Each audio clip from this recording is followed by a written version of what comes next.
Bonjour. Voilà, nous allons faire notre dernier cours CIE à distance, version Covid 2020.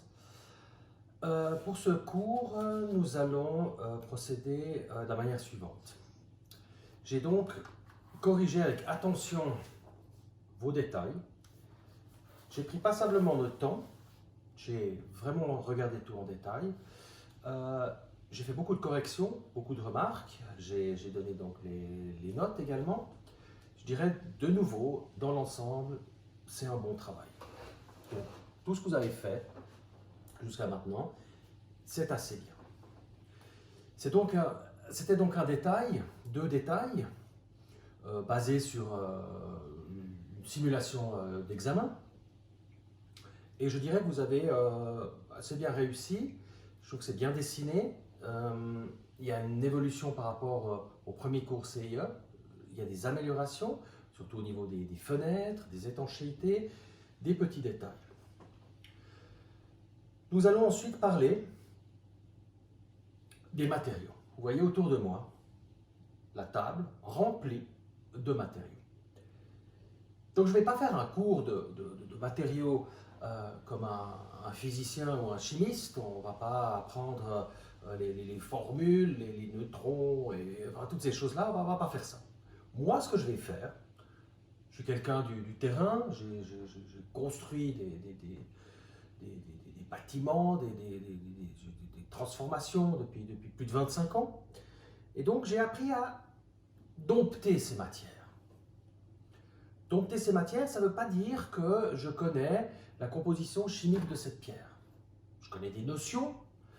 Je ne connais pas non plus la composition, par exemple, de ce revêtement de sol, mais je connais des notions aussi. Et ça va pour l'ensemble des choses. Donc, ce que vous voyez souvent à l'école, ce qui est très très bien et qui est absolument pertinent, que vous devez aussi apprendre, ça fait partie de la culture générale, c'est la connaissance des matériaux dans un rythme plutôt scolaire. Et là, nous allons faire une approche de la matière, la matérialité. C'est évidemment difficile de la faire à distance parce que la matière, évidemment, ça se touche, ça se voit. Néanmoins, je vais quand même essayer de le faire. Pour quelle raison je vais le faire? Parce que beaucoup, presque tous et toutes, dans vos nomenclatures, vous écrivez matière, par exemple, revêtement de sol, bois. Mais on ne sait pas quel bois c'est. Ou par exemple, préfabriqué. Même si c'est dessiné avec une hachure, on peut deviner, mais c'est un préfabriqué en béton. Ou par exemple, barrière métal. Quel métal? Il y a une multitude de métaux. Il est absolument essentiel que dans votre parcours professionnel, lorsque vous dessinez des plans, c'est ce dont vous apprenez, à dessiner des plans, à dessiner des détails d'exécution. L'objectif est l'apprentissage d'une langue. Je l'ai déjà exprimé et je vais encore l'exprimer aujourd'hui. L'apprentissage d'une langue qui est le dessin. Le dessin, il est pluriculturel. N'importe quelle partie de la planète, vous donnez un dessin.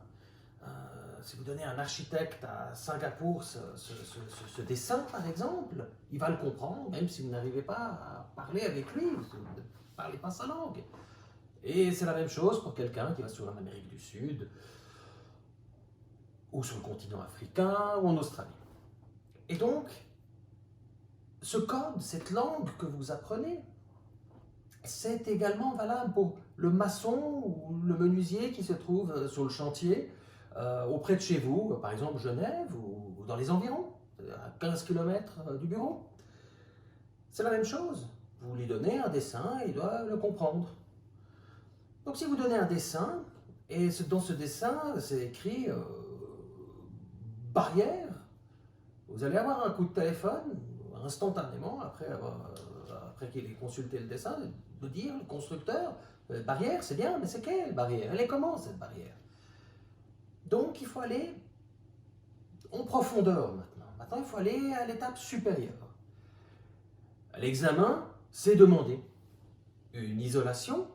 Par exemple, dans beaucoup de vos dessins, j'ai vu isolation. C'est bien isolation, mais quelle isolation? Et j'aimerais, avec vous, parcourir l'ensemble de ces matières et de savoir comment on va les utiliser les unes entre elles. On a toutes ces matières pour quelle raison? Parce que chacune a une particularité. Une particularité de solidité, une particularité d'isolation, une particularité de transparence. Si nous avions une matière universelle qui remplirait toutes les conditions des matières qui sont là sur cette table, ça serait formidable. Un jour, peut-être ça arrivera. Et pour l'instant, ce n'est pas le cas. Donc pour l'instant, on a un Tetris ici, colossal, où on les assemble les unes avec les autres en fonction de leur qualité, puis en fonction de ce que vous avez besoin. Il y a aussi des notions de choix. Je vais prendre un exemple simple, un parquet, ici, par exemple, sur ce détail. C'est écrit parquet, mais c'est aussi un choix. Vous aimeriez peut-être un parquet clair, un parquet foncé, ou alors pas de parquet, vous aimeriez peut-être une chape teintée dans la masse. Enfin, la panoplie est énorme. Évidemment, autour de cette table, c'est une maigre représentation de ce qui existe. Il en existe une multitude, je pourrais remplir ce bureau de matière. Et donc, nous allons passer de la droite à la gauche, du gros œuvre à la finition. Pour ce faire, on va commencer par l'échelle du centième, du 200e. Le 200e, par exemple, c'est cette maquette. Cette maquette, on se trouve dans un tissu villageois, un tissu rural, c'est toutes des exploitations agricoles qui ne sont plus en usage, mais qui étaient à l'époque. C'était des constructions en pierre appareillée, les unes sur les autres, en pierre calcaire. Vous avez une route de village, et là vous avez une construction d'une maison nouvelle qui doit s'harmoniser avec cet environnement. Votre métier, c'est ça qui est fantastique, c'est que vous passez d'une échelle aussi petite, vous voyez la taille de la personne sur la terrasse, aussi petite à la poignée de porte, à l'interrupteur électrique. Et donc, on passe d'une hyper-réalité, qui est le résultat de votre travail de conception, comment on va utiliser ça, et comment on va construire. Et comment on va construire culturellement pour être intégré, justement, par exemple, c'est un cas comme celui-ci, d'un tissu villageois existant. On peut également voir une échelle de maquette beaucoup plus petite, un 10 000e, c'est extrêmement petit, une notion territoriale, où on a une grande parcelle sur laquelle on dispose une maison. La maison proprement dite, c'est peut-être une maison, dans le cas présent, c'est cette maison-ci, assez moderne, un étage d'un seul tenant, comme un loft, sur lequel est bâti les services. Peu importe. Ça vous montre en fait les différentes échelles sur lesquelles vous devez travailler. Ça, c'est le point de départ, c'est le projet. Vous allez aussi participer à ces types de choses. Et l'autre notion, avant de rentrer dans le terme de matériaux, quelque chose que je ne vous ai pas encore parlé dans votre examen, c'est l'examen, la partie croquis. Je vais juste faire un aparté, après je reviendrai sur ces matières, mais à l'examen, vous devrez savoir faire un croquis. Un croquis en 1 heure. Et la raison de savoir faire un croquis, c'est que ça vous fait participer, ça vous fait concevoir des éléments pour quelque chose à construire. Ça peut être un croquis d'une villa, comme ici, mais ça peut être un croquis d'un détail de construction sur le chantier, ou par exemple, comment est-ce qu'on va résoudre une étanchéité, une fenêtre. Il faut savoir dessiner à la main sur le chantier. Il faut pouvoir donner une instruction, par exemple, peut-être quelqu'un qui ne parle pas votre langue, donc le dessin est quelque chose qui fonctionne. C'est comme une tour de Babel. Le dessin, il parle toutes les langues. C'est extraordinaire. Avec les outils d'aujourd'hui, évidemment, c'est encore mieux. Vous pouvez passer ça avec un PDF à l'autre bout de la planète et vous pouvez parler au téléphone ou vous voir en visioconférence. Et vous pouvez décider d'énormément de choses avec le dessin. Il y aura encore le relevé. On n'a pas abordé le relevé. Vous aurez également 1 heure de relevé. Ça sera une partie difficile parce que le temps est extrêmement court. Vous devrez être capable, par exemple, de relever, évidemment ce sera pas plus important que ça, mais une fenêtre. Une fenêtre avec une partie de façade, de la relever en 1 heure avec les mesures. Et de nouveau, c'est une appropriation de la matière. C'est savoir quel est le dimensionnement de la matière, comment ça se fait, c'est l'observation. Tout ça est lié. Le croquis, le relevé, le dessin à la main, le dessin technique, l'apprentissage des matières. Tout ça est lié. Et lié sur 2 jours d'examen qui comptent, je le répète, pour environ 50% de votre note. Donc je vais commencer, dans un premier temps, par la correction de vos détails. Je vais vous les diffuser demain par PDF. Vous aurez l'ensemble des corrections. Je vous conseille de les regarder tous. Chacun a des choses, a des corrections de comment on peut faire mieux. Je n'ai pas corrigé les propositions qui fonctionnent, qui ne sont pas comme ça a été construit. Je n'ai pas tenu compte. Du moment que ça fonctionne, ça convient. Par contre, au moment où vous prenez des options et des choix de matière, de type de construction, il faut que ça fonctionne. Et donc, j'ai fait une correction de ce type-là. J'étais un tout petit peu plus sévère que les autres fois. Le but, c'est pas de donner des mauvaises notes. Vous savez pas, tout le monde est assez bien. Le but n'est pas de donner une mauvaise note. Le but, c'est de donner une évaluation pour quelqu'un comme moi, qui a un bureau d'architecte, qui va peut-être vous engager une fois. Vous allez montrer un CFC. Le CFC veut dire « je sais dessiner ». C'est une base. Et cette base-là peut être utilisée au sein d'un bureau. Évidemment, la formation continue au sein d'un bureau ou de formation académique ultérieure vous permettra d'apprendre beaucoup plus, et l'expérience vous permettra évidemment d'apprendre beaucoup plus. Donc, je vais commencer par les corrections. Voilà, donc pour la correction,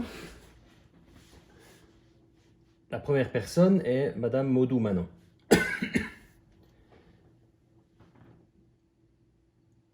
Je prends le détail en général. Premier élément, je dirais d'un point de vue structurel, ça fonctionne. Il faudrait peut-être indiquer, si je prends la construction, peut-être la console isolante, donc il faudrait indiquer le ferraillage. Ce qui a été très bien réussi et qui correspond à l'examen, à l'énoncé, c'est la partie préfabriquée en façade, le béton armé, les matériaux étaient assez bien suivis. Il faudrait indiquer la pente ici et pas sur les dallettes. Sur les dallettes, c'est plat, la pente, elle se trouve en bas. Je verrai une problématique, c'est votre point ici, la rencontre entre le vitrage, le cadre, la tablette. C'est trop concentré, c'est trop bas. Il y a la possibilité que l'eau entre à l'intérieur dans le cadre. Et donc, ça va créer un dégât ici. Il faut absolument que vous fassiez la fenêtre, le cadre. Sur la fenêtre, vous avez un renvoi d'eau pour que quand l'eau elle arrive, elle puisse couler ici, couler sur la tablette et filer à l'extérieur. Les matériaux. Dallettes. C'est bien les dallettes, mais elles sont en quoi les dallettes? Les supports, c'est en quoi? Le caniveau, type de caniveau. C'est important de donner les matières. Le caniveau peut être en inox, il peut être en fonte, il peut être en plein de matières. C'est très bien dessiné, impeccable, l'écriture impeccable, cadrage très très bien. Donc j'ai mis l'ensemble des notes selon les critères, je vous laisserai regarder sur l'énoncé. La note totale, elle est de 5, c'est un bon travail. Le plan, très bien, sauf le coulisseau. Le coulisseau n'est pas horizontal au sol, le coulisseau c'est latéral, c'est pour faire descendre le store. C'est une petite erreur, c'est pas grave. Ici, les matières, c'est un peu toujours la même, un peu chez tout le monde. La matière, le caniveau, le type, le cadre fixe en bois, mais c'est du bois métal, avec de l'aluminium, peinture, enduit, 1 cm.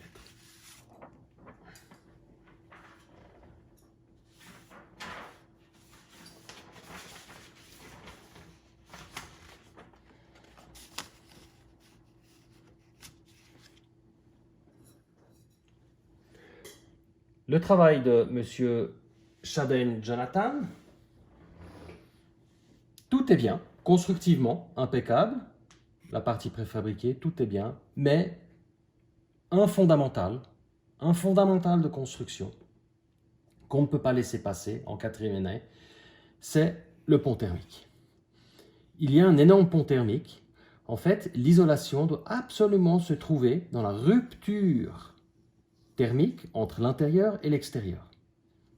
Absolument éviter ces ponts thermiques. Donc, cette partie-là doit se trouver là, au droit de la fenêtre, et cette partie-là également. Sinon, le reste, c'est impeccable. La typographie, elle est très bien. Les matières sont toutes notées. On voit que c'est une chape ciment. On voit que c'est un enduit plâtre et peinture. On voit que c'est des dalettes ciment. Donc, les matières, elles sont bien. C'est répondu à la demande. La note est de 5. Pareil en plan. Ça correspond. Pas de remarques. C'est bien dessiné, impeccable. Donc, c'est un très bon travail.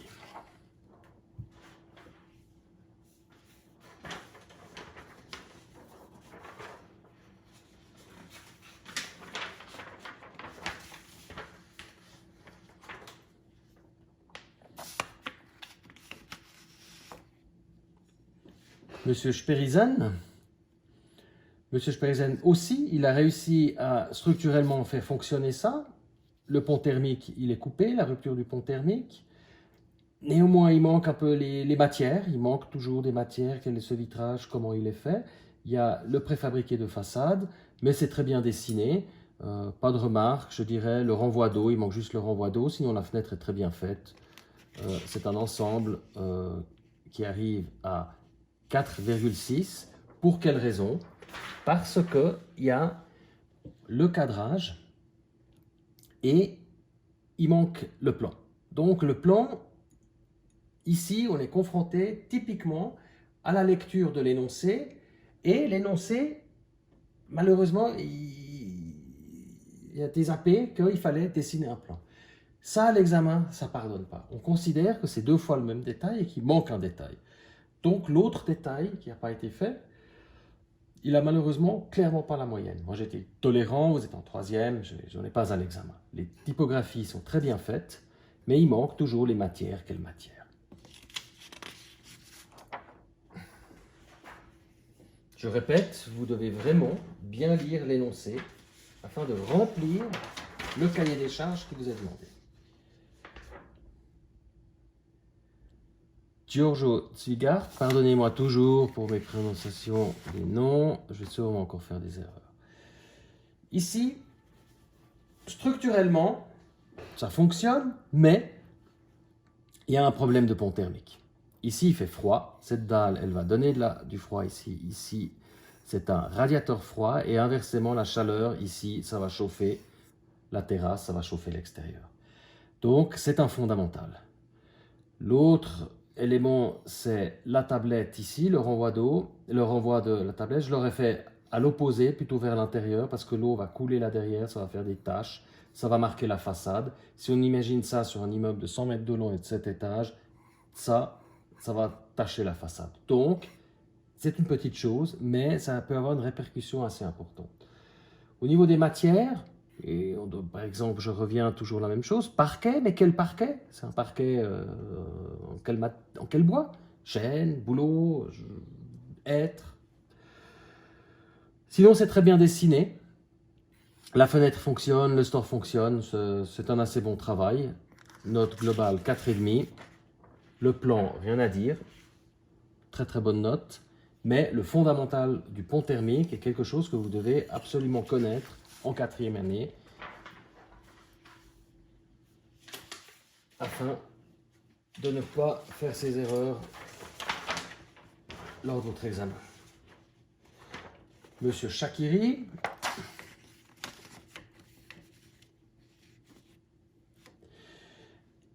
malheureusement le scan n'est pas très bon, je ne vais pas m'éterniser sur ça. Assez bien, sauf la fenêtre. La fenêtre, c'est un fondamental. En fait, elle ne peut pas s'ouvrir. Non, je suis désolé, excusez-moi, elle peut s'ouvrir. Mais par contre, l'eau peut entrer ici. Vous n'avez pas le renvoi d'eau. Ici, il y a de l'eau qui peut stagner là, l'étanchéité fait le tour ici, il y a de l'eau qui peut arriver là et elle peut entrer derrière l'étanchéité, elle peut entrer à l'intérieur. Donc, on est dans un fondamental. Vous devez vraiment savoir en 4e année positionner une fenêtre afin que l'eau n'entre pas dans le bâtiment ou à l'étage du dessous. Là, je dirais comment vous terminez cette chose-là. Il n'y a pas de grille, il y a les feuilles qui vont s'accumuler ici. Pour pouvoir nettoyer, il faudra déposer la tablette, c'est pas idoine. Au niveau du préfabriqué de façade, il est juste, ça fonctionne. La typographie, vous devez absolument améliorer la typographie pour la 4e année. Vous devez améliorer la qualité d'écriture, c'est très important. Et là, vous avez vraiment quelques fondamentaux qui, malheureusement, ne vous permettent pas, évidemment, la note compte double. Il y a quand même des éléments qui ne fonctionnent pas. Ce n'est pas grave, vous n'êtes vraiment pas loin, ça ne va pas vous perturber. Pour l'examen, je pense que vous allez y arriver.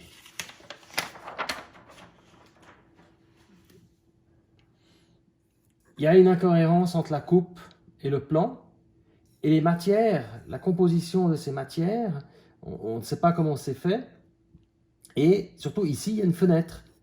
Là, il y avait une fenêtre dans le dessin. Donc, c'est extrêmement important. Ça, les experts, ils vont regarder, ils vont dire le détail qui était demandé ne correspond pas à la demande. Donc, on est dans quelques fondamentaux. C'est pas grave.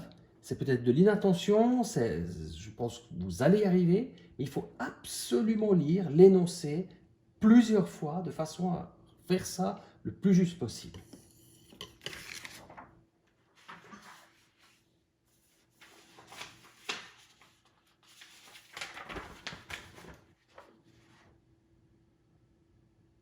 Monsieur Markovitch.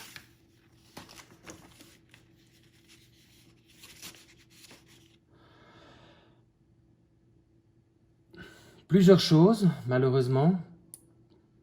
La fenêtre, l'étanchéité, où se trouve? Il n'y a pas d'étanchéité.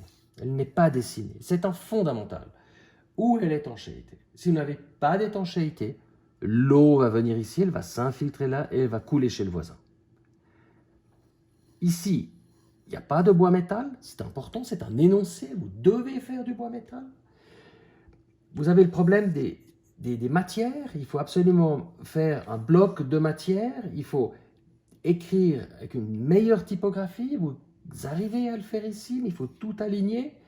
Comme ici, vous mettez toutes les matières et vous les renvoyez aux différents éléments. Les codes sont justes, mais il y a quand même 2-3 fondamentaux, les épaisseurs, il faut la pente, donc c'est pas résolu, il y a beaucoup trop de choses. Par exemple ici, il y a revêtement externe, revêtement externe. Mais si vous donnez ça à un entrepreneur, il va vous téléphoner, il va vous demander, mais monsieur, c'est quoi le revêtement externe? On sait que c'est un revêtement externe puisqu'il est dehors, mais vous devez dire ce que c'est. C'est essentiel de dire ce que sont les matières. Donc, le plan, malheureusement, au niveau d'un examen, c'est pas suffisant, ça c'est beaucoup trop petit, c'est pas faux, mais c'est trop petit, ça correspond pas à la demande. Il y a eu des études, c'est très bien, c'est un montage de photos, de différentes esquisses, c'est bien, mais c'est pas suffisant, vous devez dessiner le détail de la taille qui est demandée de l'énoncé. Donc, malheureusement, vous n'avez pas la moyenne, surtout à cause du plan. Donc, vous avez 3,1. Ça ne va pas vous pénaliser, vous avez fait des meilleures notes précédemment, donc il n'y a pas de souci.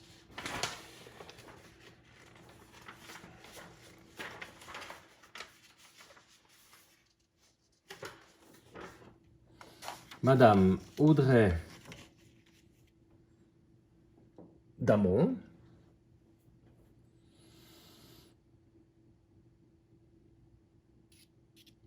Il y a quelques soucis. Structurellement, ça fonctionne. Il y a le préfabriqué, il y a l'étanchéité. C'est très bien fait. On peut juste s'interroger.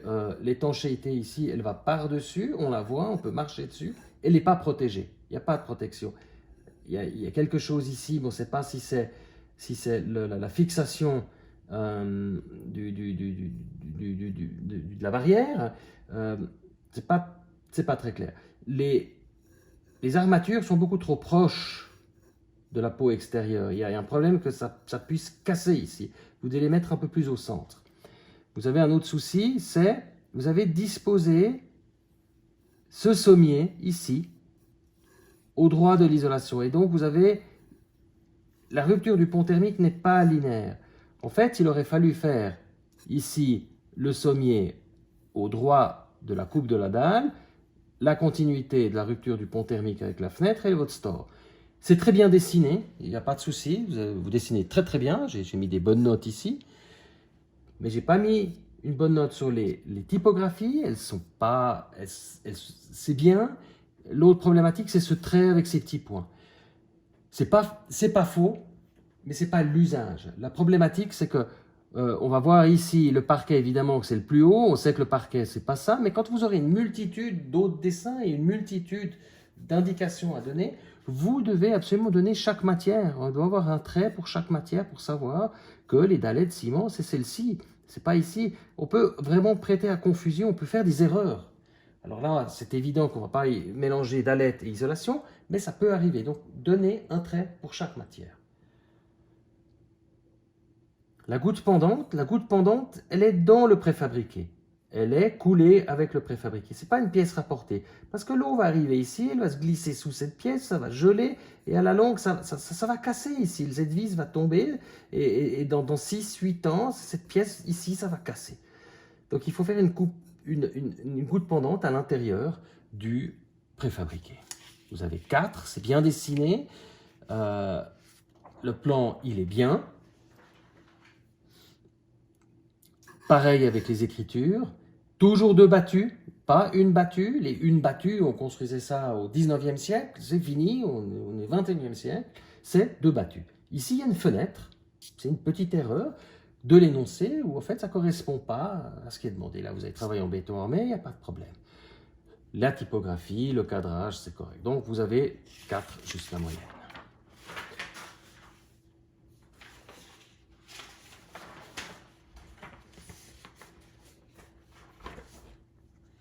Monsieur Émile Zanqui, pardonnez si je m'exprime mal.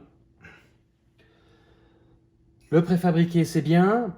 Juste la trame, elle est un petit peu plus concentrée que le béton armé, c'est important, pour justement montrer que c'est un préfabriqué. Ici, c'est bien, il y a la tablette, ça fonctionne, ça s'ouvre. Par contre, le renvoi d'eau, vous devez mettre le renvoi d'eau pour que l'eau puisse couler, sinon elle va filer là derrière, elle peut rentrer. S'il n'y a pas le renvoi d'eau, elle peut rentrer à l'intérieur. Il faut bien l'exprimer.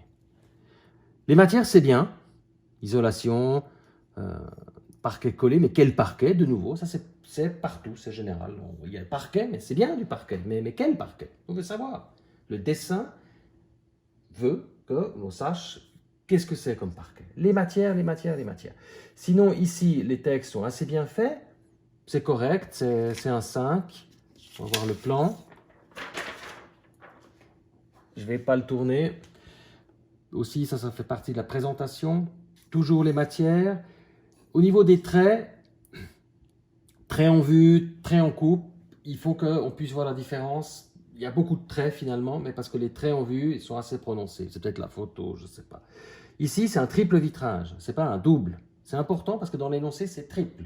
À l'examen, ça, vous perdrez des points si vous ne suivez pas l'énoncé et les matières.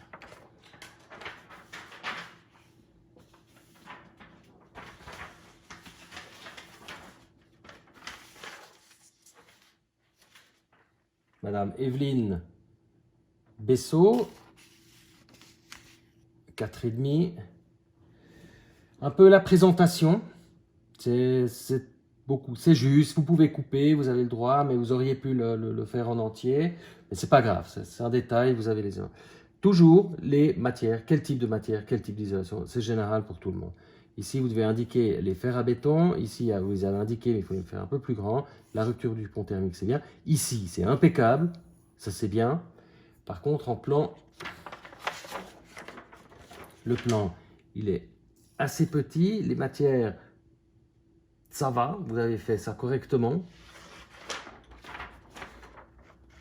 Donc, vous êtes au-dessus de la moyenne. Vous avez 4,5. J'aimerais bien dire à tout le monde que là, vous avez fait un détail et demi en une journée. Je rappelle, vous en avez 4 détails. Vous avez 4 détails à faire. C'est énorme. Vous aurez peu de temps.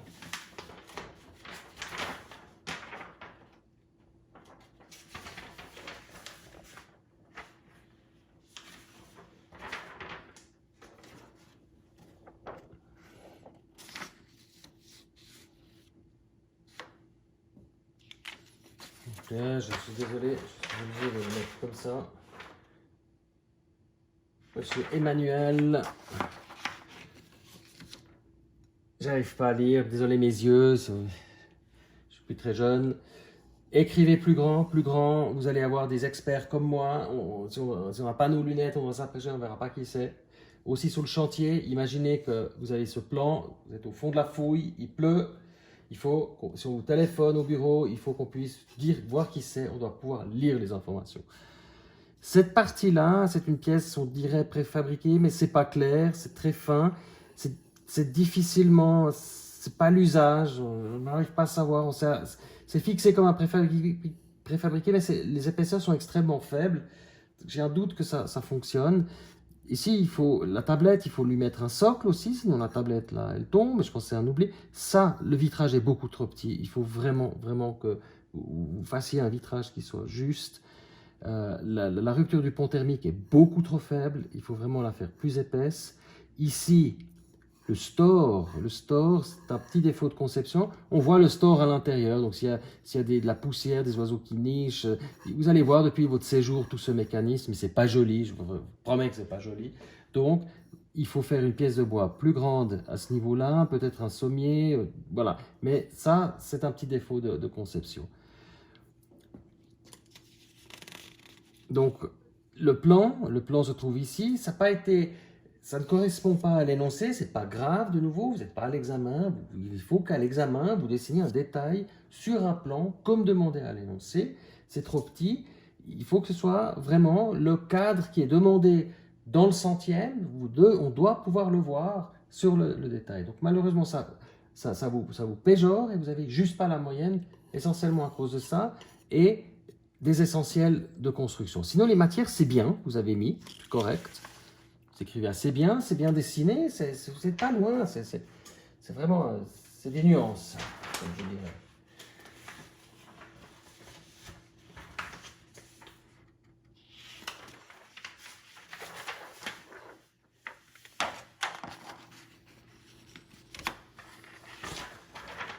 Donc, monsieur Yann Lavore, papa,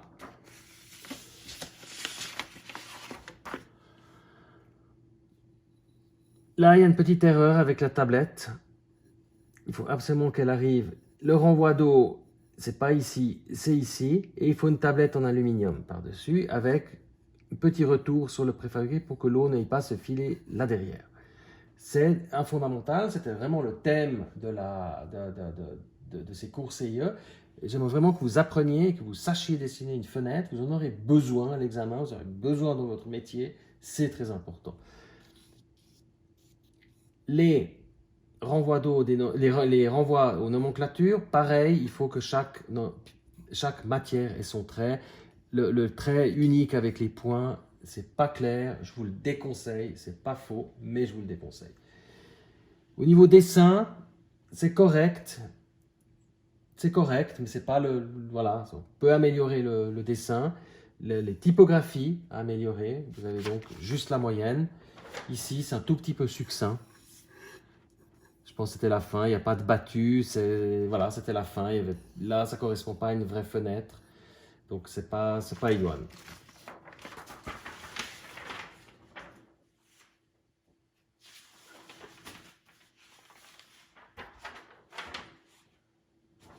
Monsieur Marius Dubonnet, vous avez bien réussi le détail de fenêtre, c'est impeccable. Comme c'était le thème, ça fonctionne. Ça, c'est parfait, impeccable. Ça fonctionne, le préfabriqué. Il y a un problème au niveau des trames. La lecture, c'est peut-être la photo. Il manque des matières. Malheureusement, il n'y a pas assez de travail. Il manque un peu de travail. Donc, surtout sur le plan, c'est assez succinct. C'est un petit peu... Il manque un peu de travail. Je pense qu'en une journée, vous pouvez vraiment faire plus. C'est une question de temps, je ne sais pas. Mais malheureusement, à cause du manque de travail, vous auriez 4 si c'était uniquement ce détail-là, mais le fait que les deux détails, donc je vous ai mis 3,5, c'est très proche, vous n'êtes vraiment pas loin, j'ai pas de souci.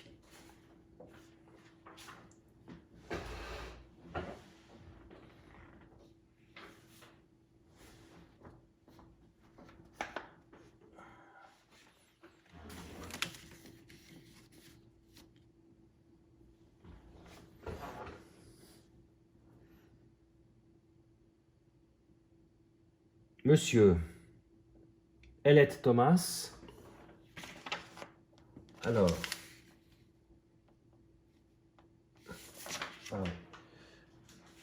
il n'y a que la coupe.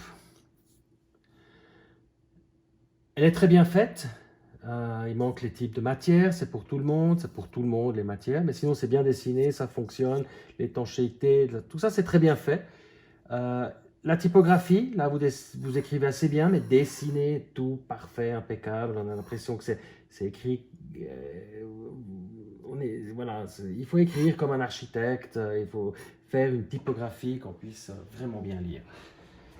Même si c'est pas faux, c'est un usage qui veut qu'on on écrive ça correctement. Si vous aviez eu que le dessin de la coupe, vous auriez eu 4,5. Le fait qu'il manque le plan, je vous ai enlevé une bonne et demie. Donc l'ensemble du travail, là, vous avez 3. Mais sinon, c'est très bien. Vous allez y arriver. Constructivement, c'est bien réalisé. Je ne me fais pas de soucis. C'est une question de rendu. Il manque un peu de rendu.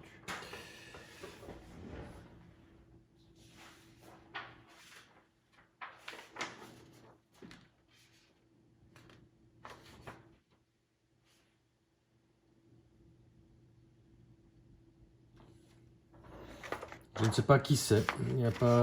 C'est pas écrit. Bon, vous trouverez. C'est très bien dessiné, c'est impeccable, il n'y a rien à dire. C'est très très bon dessin, très bonne qualité de dessin. Les hachures, c'est précis, la lecture elle est bonne. Il y a un tout petit problème de dessin avec la fenêtre. Vous devez dessiner tout ça un peu plus haut pour que l'eau, quand elle arrive, elle va sur le renvoi d'eau, elle descend sur la tablette et elle file à l'extérieur. Chez vous, elle rentre, c'est quand même un peu un fondamental. Toutes les matières, mais c'est général chez tout le monde, je me répète. Et ça, malheureusement, vous auriez dû le faire sur une autre page, c'est pas grave, c'est très bien résolu, c'est un assez bon travail, 4,5. Voilà.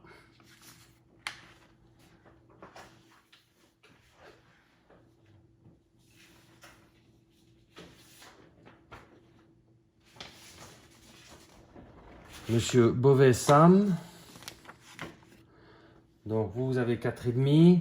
C'est bien dessiné, le préfabriqué est résolu, la barrière est résolue, ça c'est assez bien résolu. Tout est bien résolu, sauf ici peut-être vous devez faire un petit peu le plus le renvoi d'eau de la tablette, toujours la même chose, je me répète. Les matières par contre et la typographie, c'est tout un peu disparate, vous devez mettre un endroit, un bloc de texte et puis renvoyer toutes les matières, ça vous devez travailler. Néanmoins, constructivement c'est bien, c'est en ordre, c'est 4,5.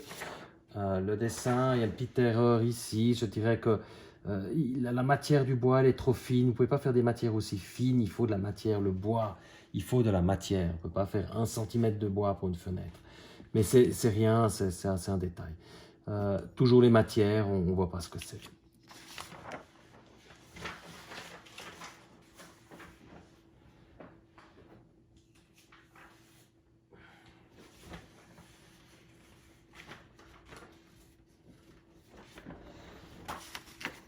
Monsieur Karim Diaz, assez bon travail, c'est bien dessiné, rupture du pont thermique, la fenêtre elle est impeccable, la tablette, tout est bien. Il faudrait inverser les hachures, ça c'est la hachure du préfabriqué, c'est la hachure du béton, c'est un détail, mais il faut le faire juste pour l'examen. Rupture du pont thermique, renvoi des matières, c'est un peu disparate, il y a partout. Essayez de faire des blocs groupés, grouper les blocs de matière. Toutes les matières, qu'est-ce que c'est? On ne sait pas, donc c'est important. Donc je vous mets 4,5. Au niveau du plan, le plan c'est aussi bien. Le seul problème, les matières, dalette c'est bien, mais quelle dalette? Isolation thermique, quelle isolation thermique? Seuil, quel seuil? Il est en quoi? Il est en Sagex, il est en pierre, il est en préfa, il est en quoi? On veut savoir. Là, il manque un petit détail de finition à l'intérieur. Et les traits de vue et de coupe, il faut que les traits de vue soient un peu plus fins. Et sinon, c'est bon. Vous avez répondu au cadrage de l'énoncé, un des rares. Donc, c'est bien.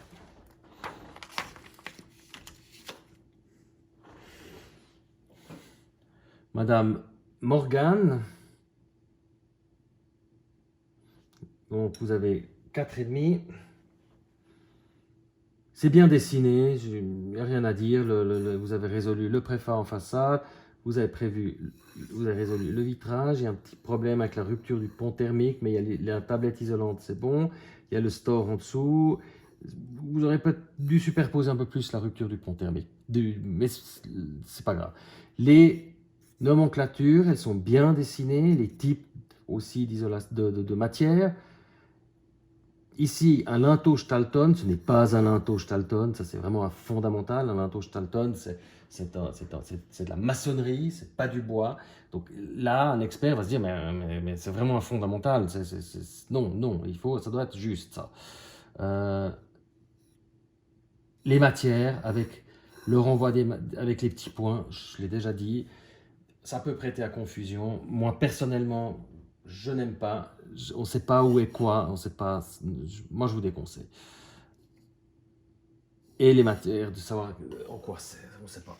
Une barrière, c'est une barrière, mais elle est en quoi la barrière?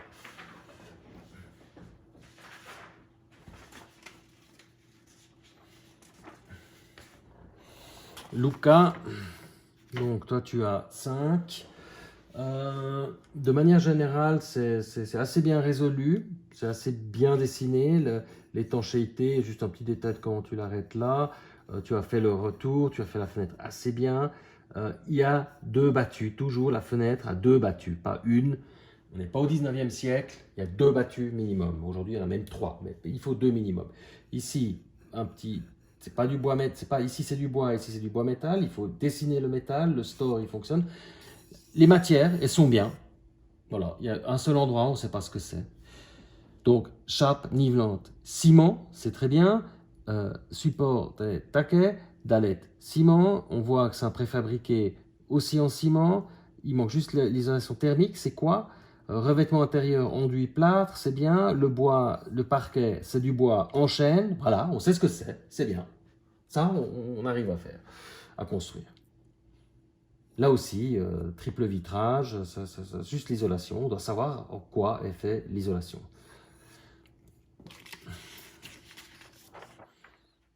Là, petite, ça pourrait être juste, mais du moment que tu fais du béton, tu peux tout à fait faire une embrasure et pousser le cadre jusqu'au bout. C'est un petit détail, l'autre il va bien, les matières sont bien, les typographies sont bien, la présentation est bien, c'est très bien, simple.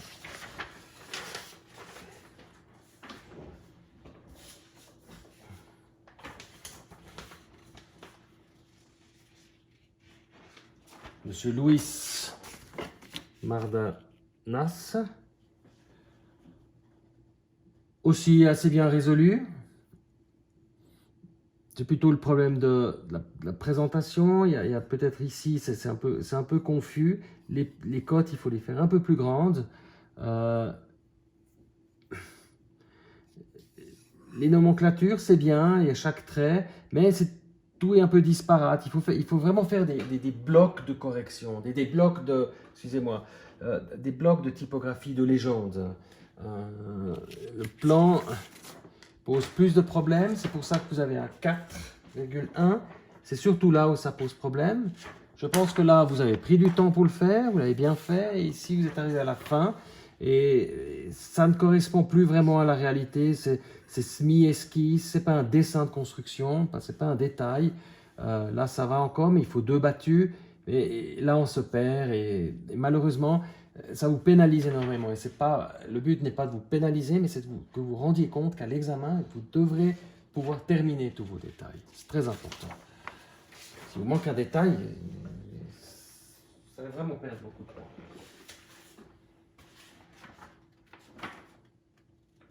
Madame Kilcheman-Lehan, c'est bien résolu, des petites choses, le le package store, il est carré, le moteur, la caisse, bon, on peut la faire ronde, mais c'est carré. Il faut donner le type des matières, c'est la même chose. Les traits, toujours, je répète, ces petits points, on ne sait pas où est quoi. Néanmoins, vous avez un 4,8, tout est bien résolu, la fenêtre est impeccable, il n'y a rien à dire. Ça, c'est résolu. Le verre, c'est bien, mais on ne sait pas, par exemple, comment on fixe. On sait que c'est du métal, mais quel métal? Et ici, juste l'épaisseur, elle est un petit peu faible du cadre de vitrage. Ça ne correspond pas à la coupe, où en fait, vous avez une épaisseur plus grande. Donc, nous, on regarde toujours les experts entre plan et coupe. Ça doit fonctionner dans les deux et ça doit être cohérent.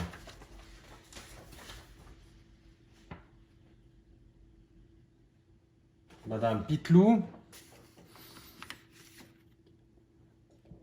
C'est bien, c'est résolu, la rupture du pont thermique, il y a juste la tablette métallique un tout petit peu trop grande. Les matières, vous avez bien résolu les matières, vous avez dit ce que c'est.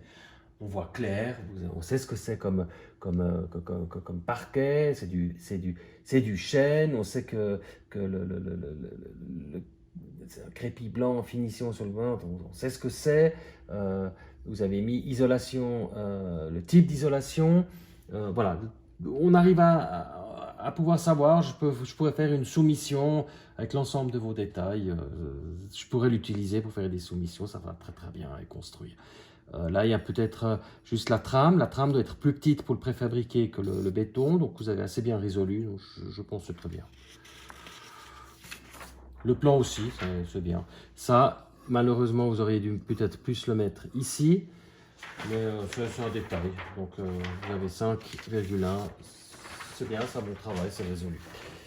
J'ai un dernier, et malheureusement, j'ai oublié de faire les corrections en rouge, mais je vais le faire, mais maintenant je vais faire la correction ici, comme cela. Monsieur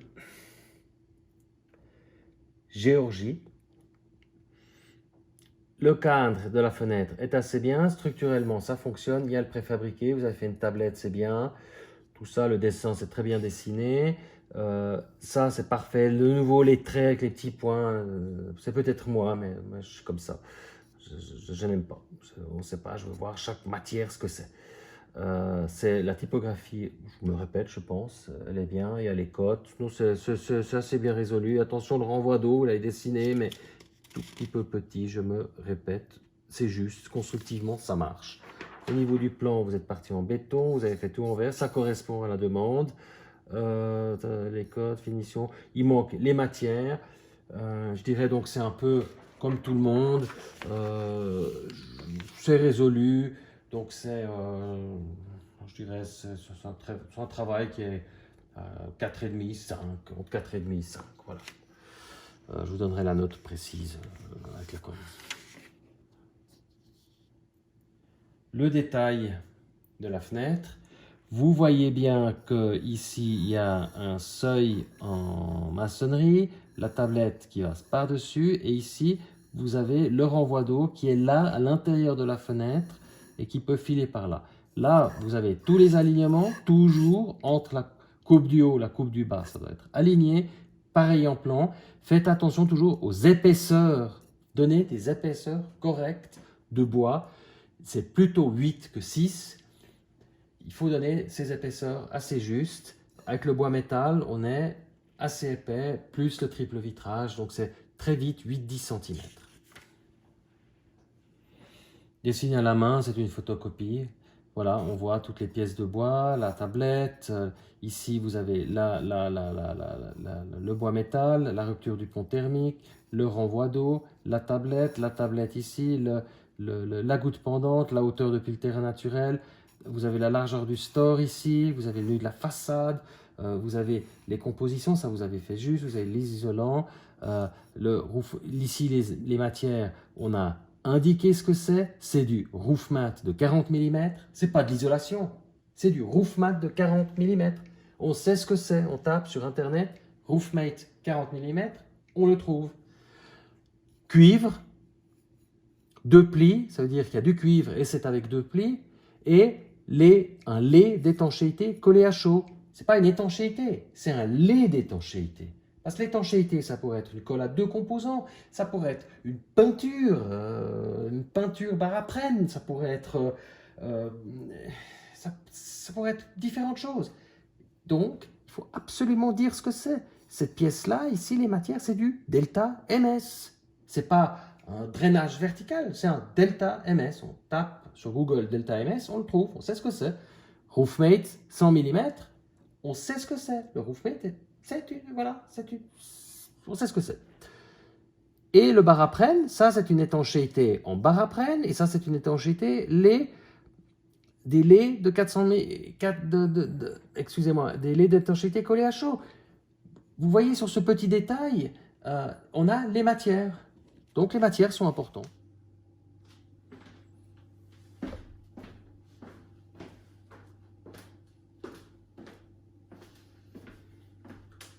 Voilà. Donc, je vais vous présenter une panoplie de matières. Toutes ces matières sont des matières qui permettent de construire cette maison. Ces maisons, deux maisons coupées. Par exemple, c'est un exemple. Ça va du gros œuvre aux finitions. Le gros œuvre, c'est cette partie-là. Vous avez la partie technique, vous avez des aménagements extérieurs ici, et vous avez la partie des aménagements intérieurs ici, les finitions. Je vais commencer par le plus simple, que tout le monde connaît, le béton. Je vais après passer en détail l'ensemble de ces matières. Le béton, c'est pour construire le squelette. On le sait, vous avez des notions de béton, vous savez à peu près quelle épaisseur il faut pour faire un mur, pour faire une dalle. Vous avez ces notions-là. Le béton est un mélange de sable, de cailloux et de ciment et d'eau. L'ensemble de ces matières crée cette matière figée lors de l'évaporation de l'eau et la réaction du ciment avec toutes ces matières. Une fois qu'on a fait le squelette de cette maison, si par exemple elle est en béton, bon, nous avons imaginé que l'on a construit par exemple des murs et des dalles en béton. On pourrait également les construire en briques pour la partie hors terre. Pour la partie sous-sol, on pourrait construire en béton, la partie hors terre en briques. Une fois qu'on a réalisé cette chose-là, il faut isoler la carcasse. On l'isole pour pouvoir vivre à une température ambiante qui nous convient. On a aussi d'autres matières, des matières historiques. On a par exemple cette pierre qui sont des pierres de Meillerie. C'est des pierres qui viennent d'à côté d'Évian, du village de Meillerie. On a construit beaucoup de maisons au 19e, fin 19e, début 20e siècle avec cette pierre par exemple. On a par exemple un granit, on a par exemple de l'aluminium, on peut construire des façades en aluminium avec du verre, on a des isolants, on a différentes tuiles, je vais les évoquer après, je vais les expliquer en zoom. On a un ensemble de techniques, on a un ensemble de pièces de métal, par exemple des canaux pour passer de l'électricité, des systèmes porteurs pour fixer ces canaux, on a des grilles de ventilation, on a du chauffage, on a de l'étanchéité, on a des façades, on a par exemple une façade, de la serrurerie pour les vitrages. On pourrait également utiliser du bois. On a par exemple la construction de cloisons en knauf. Je vais vous expliquer la construction en knauf. Donc le carton, le plâtre cartonné.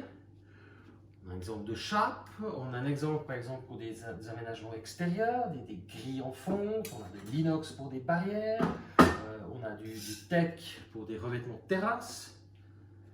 Et on a les aménagements intérieurs, où quand on a fini, toute la construction de la carcasse, on dispose des matériaux dans lesquels on va vivre, sur lesquels on va marcher.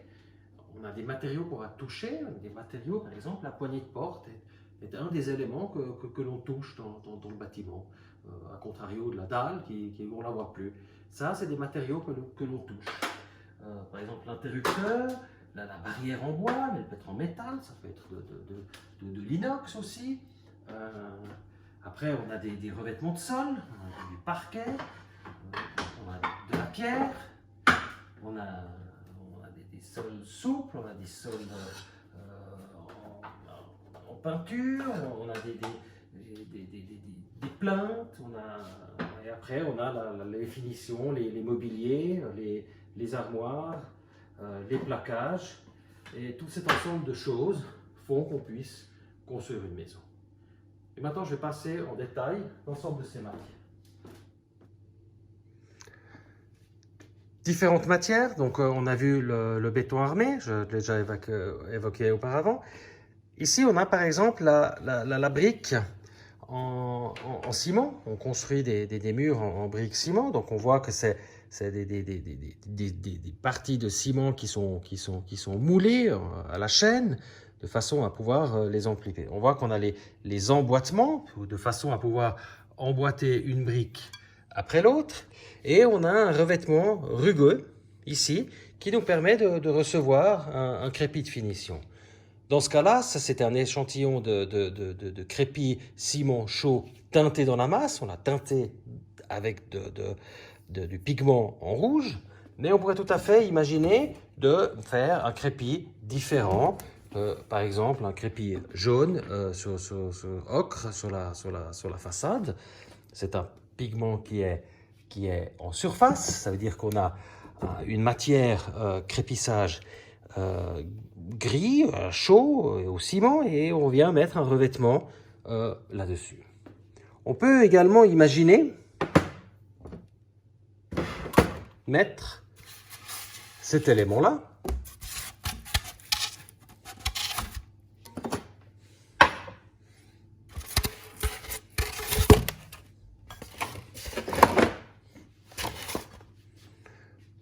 on peut imaginer isoler un bâtiment avec cette isolation qui est un EPS. Il y a deux types d'isolation principale, EPS, XPS.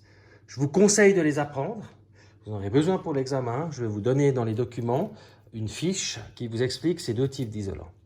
Le principe de cet isolant, c'est de dire, on construit un mur porteur, il peut être en briques, il peut être en béton, et on vient coller un isolant très épais. Ça, c'est une isolation pour une maison Minergie, donc c'est extrêmement épais et c'est très performant. Et sur cet isolant,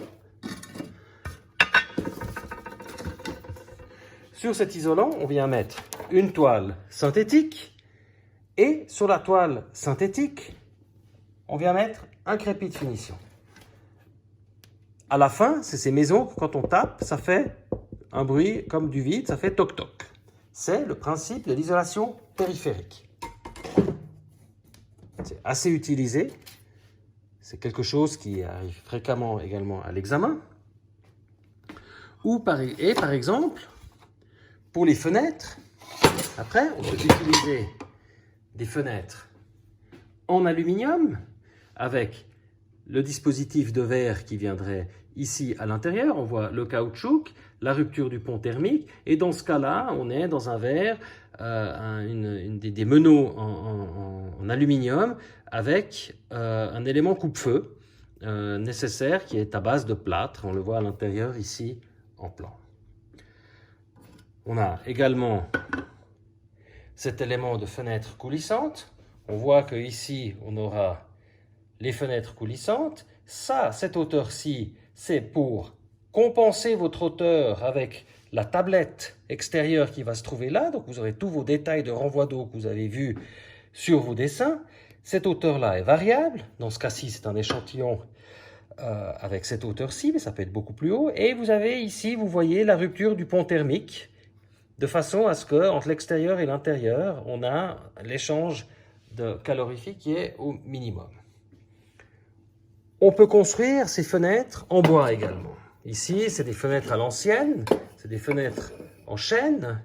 C'est du bois extrêmement résistant, c'est le bois européen le plus résistant pour les fenêtres à l'ancienne, quand on construit des rénovations ou des anciennes maisons, quand on est dans le monde du patrimoine. Toutes ces pièces sont moulées, sont usinées en usine avec des fraises qui permettent d'avoir ces formes ici. Le bois il est défoncé pour avoir toutes ces moulures.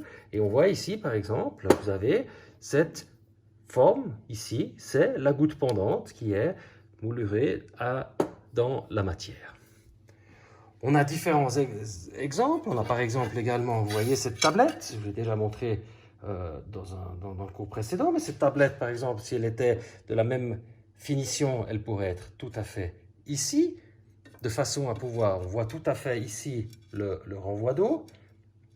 Donc on arrive à régler l'étanchéité à ce niveau-là. Au niveau de la toiture, par exemple, vous avez donc un ensemble de charpentes. On ne va pas voir la charpente ici à ce cours. Mais vous avez par exemple, il y a différentes tuiles qui existent. Je vous en montre 3. Celle-ci, c'est la tuile mécanique. Elle est très très utilisée. Mécanique parce qu'elle a des gorges ici. Et ça permet d'emboîter une autre tuile ici. Et le fait d'emboîter cette tuile, l'eau va ruisseler ici et descendre. Et la prochaine tuile, si je simule la pente, la prochaine tuile va être là-haut. Et donc l'eau va toujours ruisseler jusqu'au chéneau et être évacuée par les eaux pluviales. Vous avez une autre tuile, et on voit ici par exemple de l'autre côté, ça, c'est l'attache du linteau, c'est là où tient la tuile. Elle est posée de biais et elle est fixée contre ce linteau et elle tient d'elle-même. On a une tuile qui n'est pas mécanique, elle est toute plate. C'est une tuile plate, elle s'appelle comme ça, c'est une tuile historique, c'est encore utilisé pour les bâtiments historiques. Il faut simplement avoir plus de tuiles, on n'a pas toutes ces gorges que l'on a dans ces tuiles mécaniques. Le fait qu'on n'a pas les gorges, on doit en superposer beaucoup plus et surtout on doit avoir une pente beaucoup plus raide que pour cette tuile-là. Vous avez ici, par exemple, ce qu'on trouve en Valais, l'ardoise. C'est des plaques d'ardoise qui sont agrafées avec des petites agrafes en inox. Et là, elles sont superposées les unes après les autres, avec très très grande densité, de façon à ce que l'eau n'aille pas s'écouler latéralement.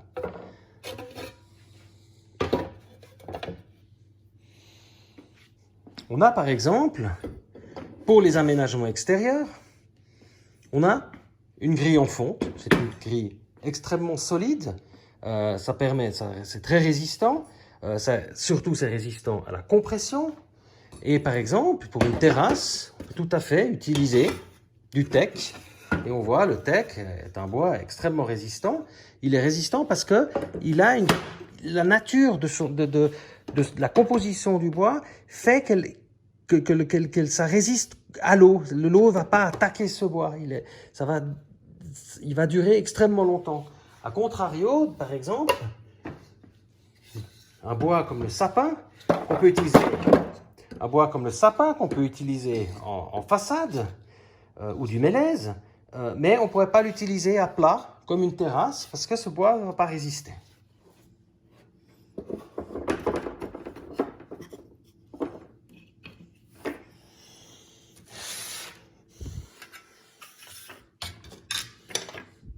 Ici, au niveau des aménagements intérieurs, vous avez ces profilés en acier zingué. Ces profilés sont évidemment beaucoup plus longs et ils sont fixés sur le plafond. Vous voyez, ils sont fixés comme ça sur le plafond. Et ça permet dessous de fixer un élément en plâtre. Là, c'est un élément en plâtre phonique que l'on peut fixer de cette manière et ça nous donne un faux plafond.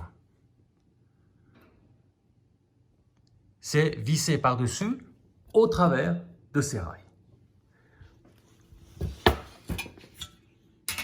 Au niveau des faux plafonds, on a par exemple un élément comme celui-là. avec un ressort. Cette pièce, elle sert à faire des plafonds phoniques. Donc, vous voyez que vous avez le caoutchouc et le caoutchouc. C'est-à-dire que si vous avez un bruit d'impact sur cette vis, il ne va pas se diffuser parce qu'il y a une isolation phonique entre cette vis et cette vis. Et ça, on peut tout à fait l'utiliser. Vous le voyez, vous avez le plafond comme ici. Je suppose que c'est le plafond. Et vous fixez votre élément comme ça. Et cette pièce-là, vous allez la fixer, par exemple, sous la dalle. Ça veut dire que vous aurez un élément totalement phonique entre un étage et un autre. Et donc, on voit que ici, vous aurez votre plaque qui est fixée. Donc, voici comment on construit les murs en knauf, ou les plafonds en knauf. Et pour les murs, c'est exactement la même chose, simplement que le système, il est à la verticale. Et on dispose à la verticale, après, les cloisons comme ceci. Alors là, c'est une cloison phonique, alors évidemment, elle sera lisse. La lisse, elle est comme ça. Ça, c'est un carottage. Carottage pour pouvoir passer une boîte électrique dans le mur. Vous voyez, c'est du plâtre avec 2 couches de carton. Et les murs sont composés de 2 épaisseurs de cette matière qui vient être fixée sur une armature métallique comme ça. C'est des profils U et ils sont croisés la plupart du temps. Vous avez tout ce dispositif qui est soit au plafond, soit il se trouve contre le mur ou complètement dans l'espace avec des profils qui vont de bas en haut. Pour la construction bois, pour des façades en bois, on peut avoir des revêtements de ce type-là, rénécrété. Le rénécrété, c'est ce détail-là, c'est cette gorge qui permet de recevoir l'autre bois. Et dans ce cas-là, quand vous les superposez, l'eau ne peut pas s'écouler à l'intérieur. L'eau va couler ici et elle ne va pas pouvoir remonter grâce à cette gorge. Donc, notre souci, toujours dans les détails, c'est toujours l'eau. Et donc, si vous fixez quelque chose avec du bois, vous pouvez avoir soit du rénécrété de cette manière-là, soit vous pouvez les poser, ce qu'on dit en clin, ça veut dire les uns sur les autres. Et dans ce cas-là, on voit que l'eau va s'écouler sur la première planche et va arriver sur la deuxième. Il y a différentes techniques de construction de façade en bois. Après, on peut le traiter avec un vernis, on peut les peindre. Voilà, on peut faire énormément de choses avec ce bois. Au niveau des vitrages, là, vous avez un exemple d'un vitrage en acier avec un verre isolant. Là, nous étions dans un cas de restauration de bâtiment.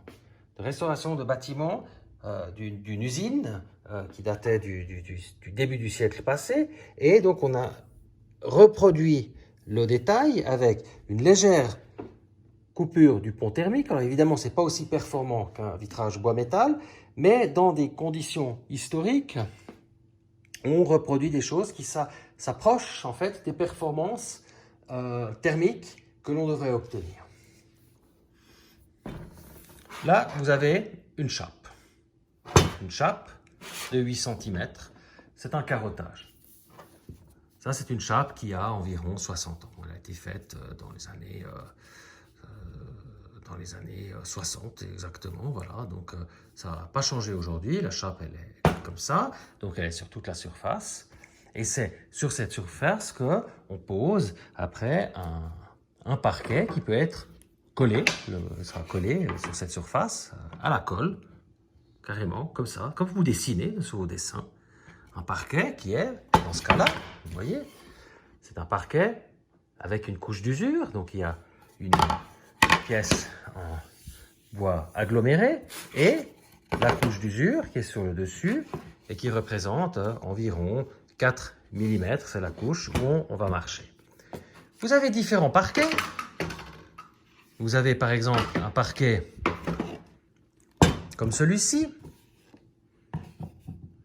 Donc ce parquet, c'est des petits morceaux de bois. Il est plus économique parce qu'on peut prendre du bois de moins bonne facture et le coller et de faire un assemblage. Et on a toujours un parquet, on a toujours le sentiment d'avoir du bois, on a quand même une certaine qualité, mais comme ce n'est pas du bois d'un seul tenant, c'est du parquet qui est beaucoup moins cher. On le voit, il est aussi sur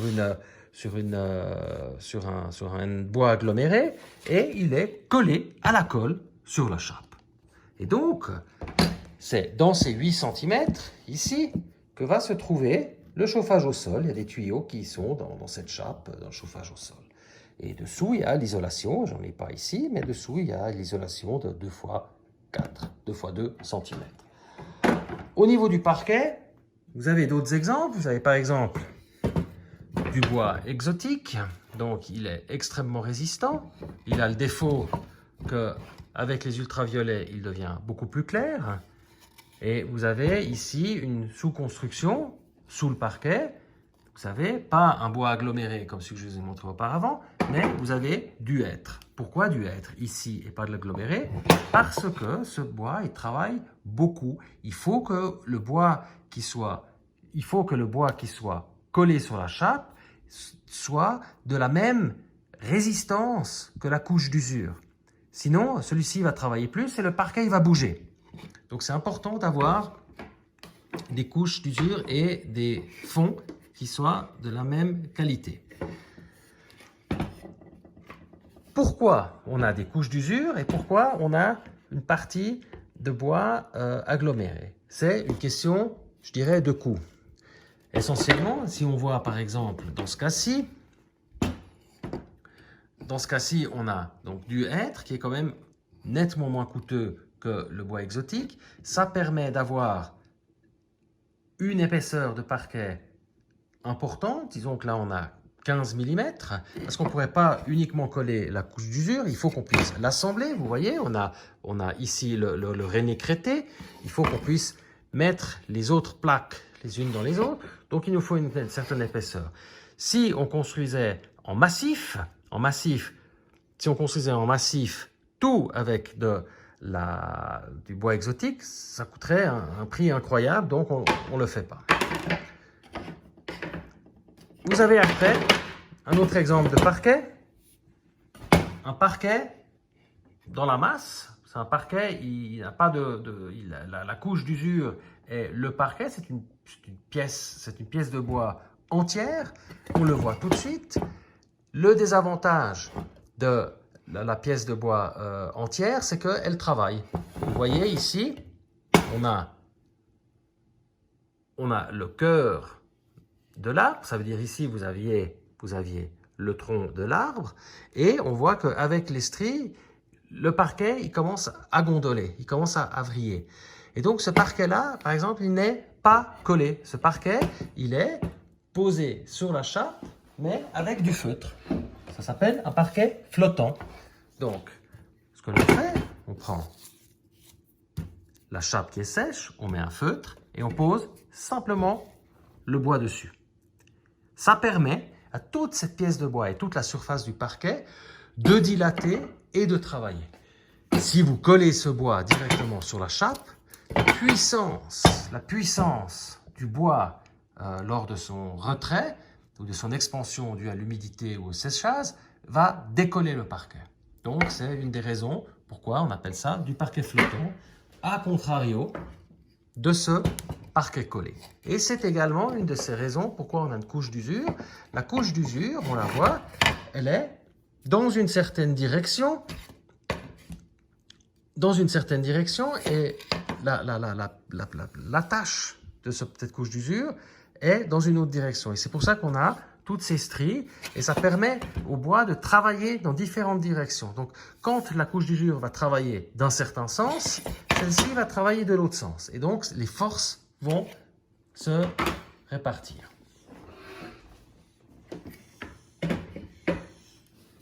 On peut également, sur la chape, par exemple, mettre une peinture de sol.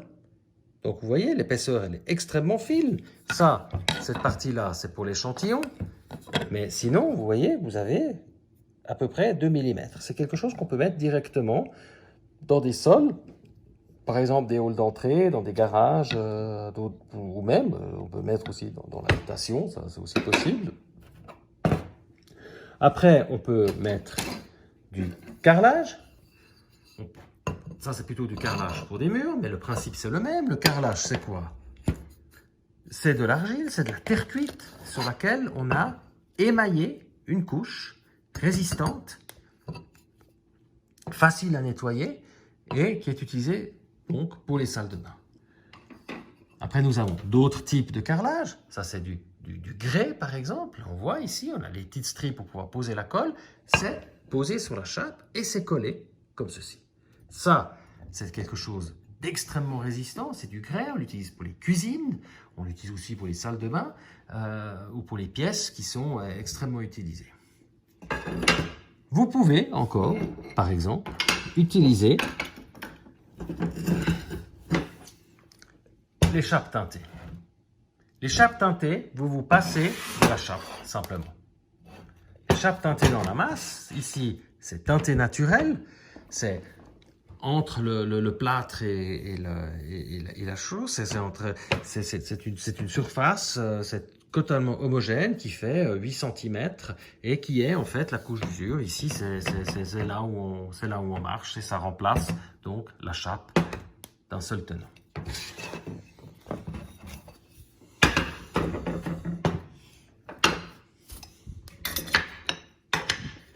Vous avez d'autres chapes teintées dans la masse. Ici, avec un ensemble de cailloux. Là, on voit qu'ils ont été sciés. Donc, vous avez vraiment une multitude de revêtements de sol possibles. Après, vous avez des sols souples. C'est du lino. Le lino est un sol à base de lin. C'est un ingénieur anglais qui a trouvé ça par hasard. Et c'est des choses qui sont collées comme ça, comme la moquette, sur la chape directement. Donc, il y a toujours une couche de colle ici. Vous avez aussi des sols synthétiques tissés. Aussi la même chose, c'est collé. Donc, vous avez une multitude de choses. Et là, vous avez par exemple des plinthes. Ça, c'est des plinthes. Ça, c'est voilà la forme qu'a une plinthe.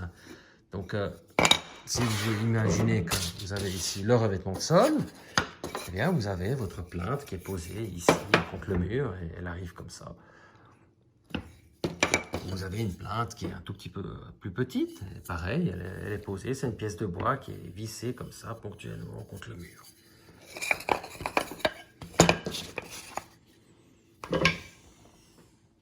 Vous avez également, pour les salles de bain, je reviens toujours avec ma chape, ou pour les cuisines, vous avez des matériaux plus nobles. Vous pouvez tout à fait mettre, par exemple, un granit. On voit l'épaisseur ici, c'est 1,5 cm. Ou alors, vous pouvez ici mettre un marbre de 2 cm. Toujours collé. Donc, vous voyez que vous avez une multitude ici de revêtements de sol.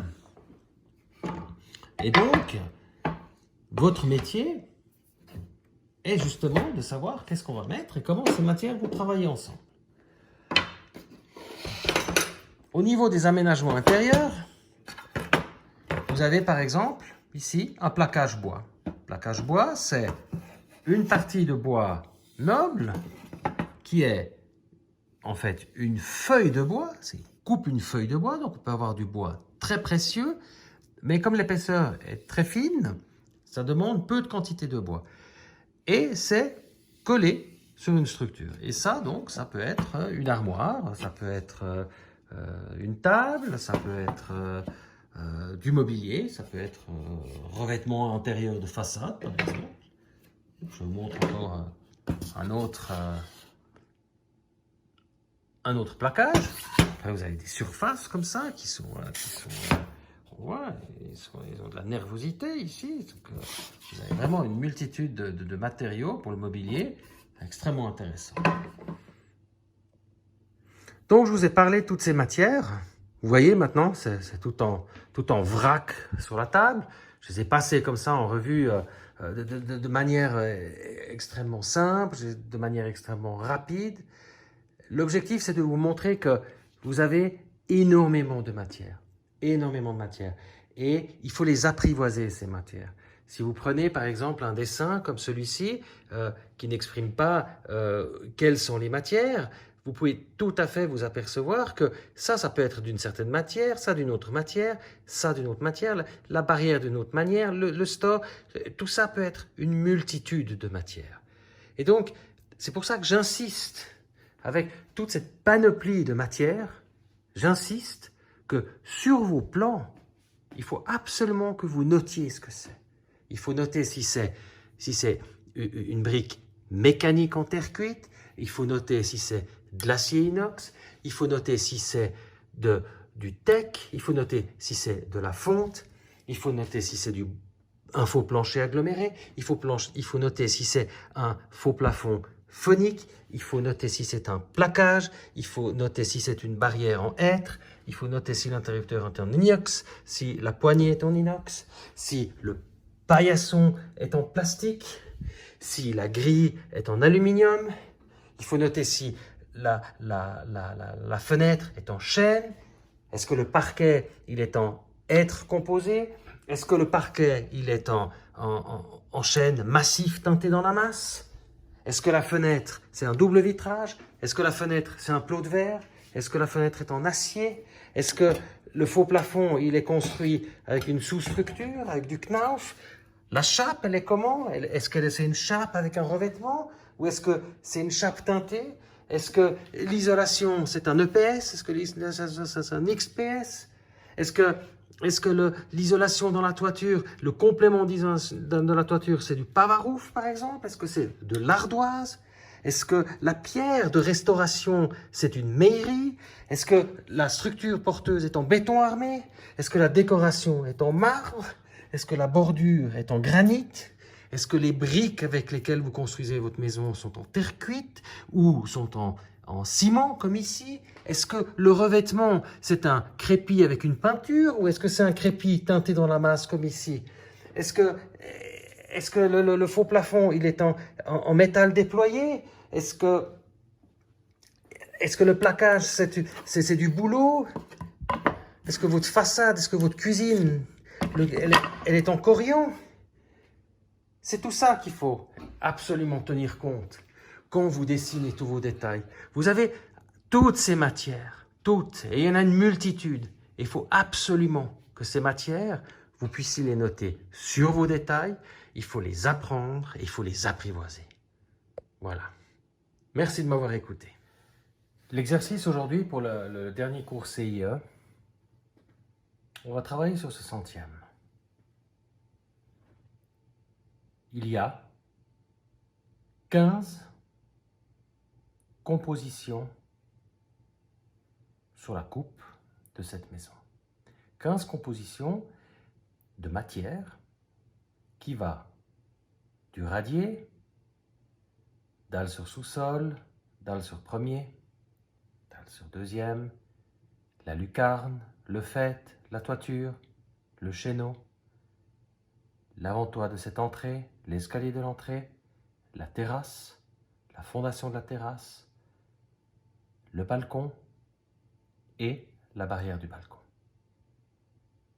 L'ensemble de ces détails, on ne va pas faire tous les détails évidemment. Ce que j'aimerais que vous fassiez, c'est la composition sur des feuilles A4. Vous pouvez faire 4 compositions, il n'y a pas forcément besoin d'avoir d'échelle, mais de prendre par exemple ce radier et vous dites, le radier, il y a un radier, il y a peut-être une isolation, il y a peut-être un béton maigre, il y a un terrain, un fond de fouille, il y a peut-être une chape, il y a un revêtement de sol. Et j'aimerais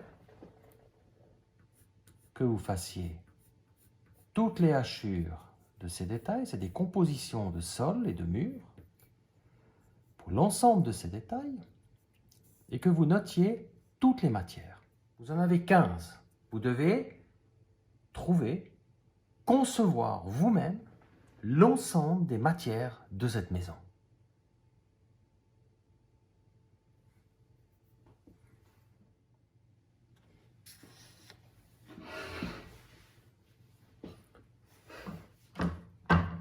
Donc si je prends une feuille A4, on la divise en 4. Vous avez la composition 1, la composition 2, la composition 3, la composition 4. Si je reprends par rapport au détail, vous avez 1, 2, 3 et 4. Chaque composition devra se trouver dans ces carrés-là. Et vous devez aller jusqu'au nombre de 15. Donc si je simule la première composition, on peut imaginer une dalle en béton armé.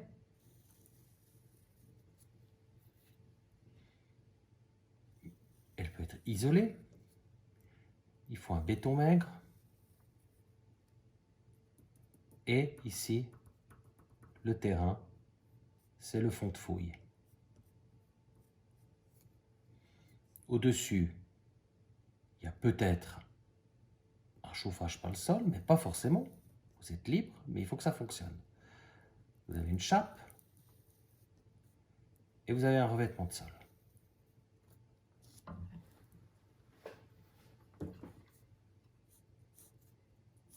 Vous faites les hachures.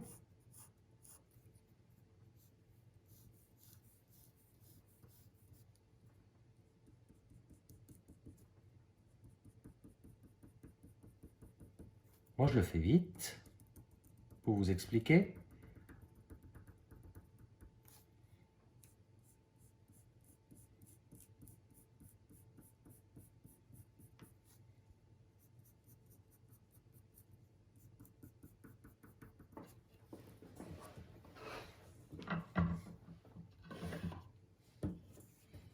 À droite, un trait de construction.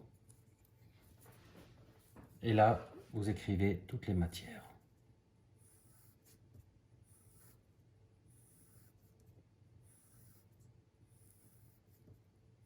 Faites attention à la longueur. Il y a des matières qui sont assez longues à écrire.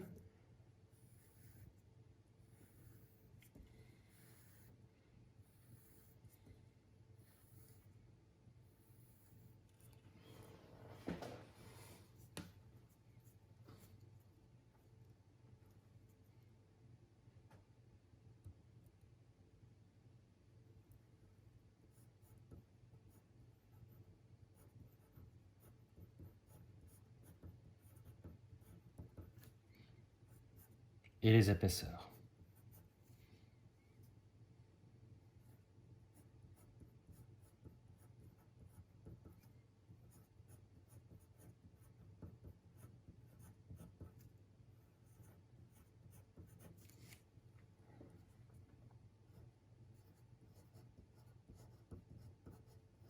Isolation. Vous mettez le type, vous trouvez le type d'isolation. Vous allez sur Internet, vous trouvez ce que c'est cette isolation.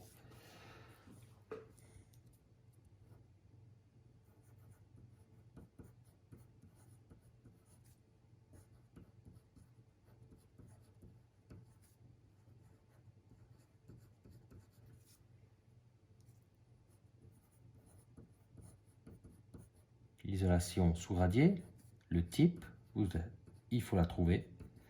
Vous allez sur Internet.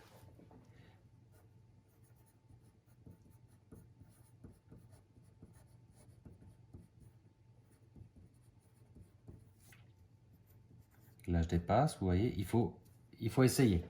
Vous n'allez pas réussir du premier coup.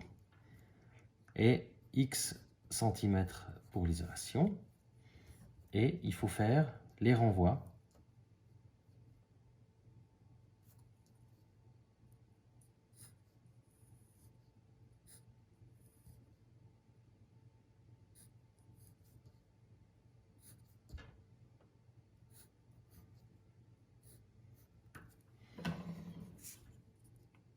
propre toutes les matières. Il faut que toutes ces matières fonctionnent, il faut qu'elles rentrent dans le cadre, donc vous devez pousser le détail assez à gauche. Ce n'est pas un détail, c'est une composition de mur, composition de sol, pardon. Il y a des compositions de murs. Donc si par exemple, on imagine une hypothèse du détail 9, supposons que c'est le 9 ici, vous allez avoir ici un ensemble de matières qui va s'arrêter propre et ici une nomenclature. Et vous allez renvoyer sur chaque matière. Il faut que ces éléments-là soient au centre. Il n'y a pas besoin d'échelle, mais il faut que les proportions soient justes. C'est un exercice qui va vous demander d'aller sur Internet, beaucoup je pense, sur votre documentation, dessiner à la main avec les hachures. Ça veut dire qu'on va étudier les hachures, travailler la typographie, et à la fin de l'exercice, vous aurez une multitude de matières, à savoir quelle matière est fait le chéneau, quelle matière est fait le larmier, quelle matière est fait le chevron, est-ce qu'il y a d'isolation, quelle matière elle est. Pareil ici, simple, mais qu'on puisse avoir toutes les matières et les épaisseurs. De cette façon, vous saurez pour votre examen, vous saurez ce qu'il faut faire pour pouvoir réussir cette partie de l'examen. Ça veut dire les matières bien écrites et bien nomenclaturées. Voilà. Bonne journée. Comme les autres fois, je suis disponible pour toute question. Vous êtes libre de réaliser comme vous voulez la mise en page. Moi, je vous donne un exemple. Vous pouvez en faire 4 par A4. Ça veut dire qu'il en faudra 4 A4 avec les 15 détails. Vous pouvez faire plus grand, mais pas plus petit. C'est le minimum, c'est pour qu'on puisse avoir une lecture homogène. Voilà, je vous souhaite une bonne journée.